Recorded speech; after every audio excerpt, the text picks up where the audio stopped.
I think none of us has any idea just how big our sphere of influence actually is. We tend to minimize the impact that we have on those around us and minimize the influence that we're having on others.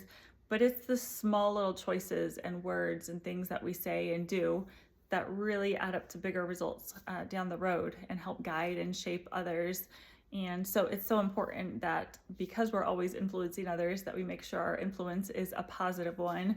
We can really add so much towards uplifting someone and encouraging them on their way, or making them feel bad or defeated, or, it's just important that we become aware of, our actions and our words, and that they are things that we would want to be known for, and, that we ask ourselves what kind of legacy we want to leave behind.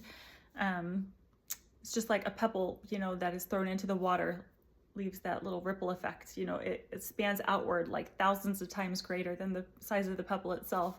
And the same with our impact that we have on those around us. Maybe we only see a small little glimpse of how we affected someone, like, oh, sure, I did something nice, but it wasn't a big deal. But we don't realize that in turn, like, maybe influenced them to do something good as well, or shaped them and guided them into some positive light, and they're going to then impact the next person and the next person. And really, that our choices and decisions have such a great influence for generations to come, and so that we just become aware and make it hopefully a positive influence. Anne Frank had no idea. She was just a 13-year-old girl living in Amsterdam, and she had no idea that the stuff she was writing in her journal would one day become famous, like across the world, and that her name would be famous. And, kind of the words of hope and optimism that she wrote there would impact others. And so a lot of times the influence that we have is not things that we're even intentionally trying to do. Maybe it's just our behavior, our example, the love we show our kids or our partner or whatever is just enough to keep them going or give them that support that they need to develop into their best selves. And so just, living a life of integrity and goodness that will help the future generations and help the people around us to develop into their best selves.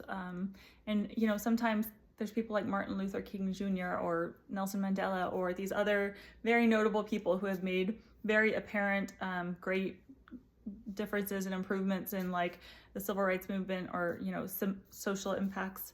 But other times it could just be like a Tom Johnson in Colorado, or, Sarah Smith in Texas, like a name that nobody's ever heard of, a person that may seem, they're not famous. They're just the neighbor down the street, but that neighbor down the street that, loved the kid next door who wasn't getting enough attention from his parents. Or I don't know, it's the teacher. You hear stories of these teachers who didn't give up on the kid. It was just one person, and everyone else had,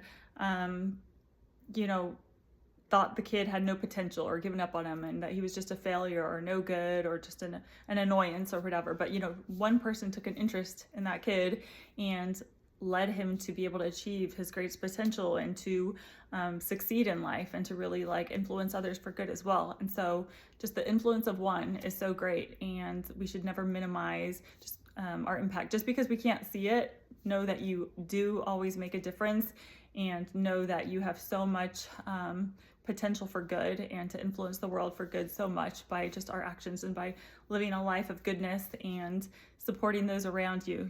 Just go home and love your family, love your friends, support them, and we can create just this ripple effect of goodness in the world.